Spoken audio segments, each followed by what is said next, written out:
Estamos en Agolada. Vamos a ir a ver un mercadillo del siglo XVIII. En el corazón de Galicia, en el municipio pontevedrés de Agolada, se encuentra uno de los conjuntos arquitectónicos más singulares de la península ibérica, Os Pendellos de Agolada. Su origen se remonta al siglo XVIII, cuando la villa obtuvo el privilegio real para organizar ferias y mercados permanentes.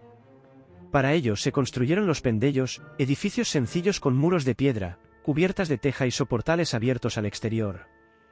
Estos espacios se destinaban a múltiples usos: puestos de venta, tabernas improvisadas, almacenes y refugio para viajeros y comerciantes. Su disposición, formando calles cubiertas y pequeñas plazas, convirtió el lugar en un auténtico centro de actividad económica y social. Durante siglos, Agolada atrajo a gentes de toda Galicia.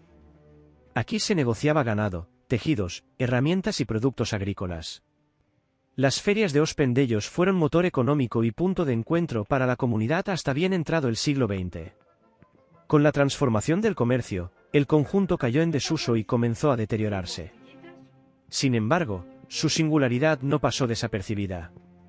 En 1985, Os Pendellos fueron declarados bien de interés cultural y, años más tarde, iniciaron un proceso de restauración.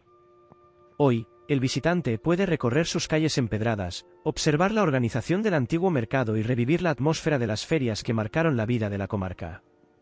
El espacio se ha transformado en un centro cultural abierto a exposiciones, encuentros y celebraciones que mantienen viva la tradición.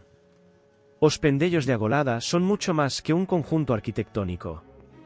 Son un testimonio único de la historia comercial de Galicia y un ejemplo excepcional de cómo la arquitectura popular sirvió de escenario a la vida comunitaria durante generaciones.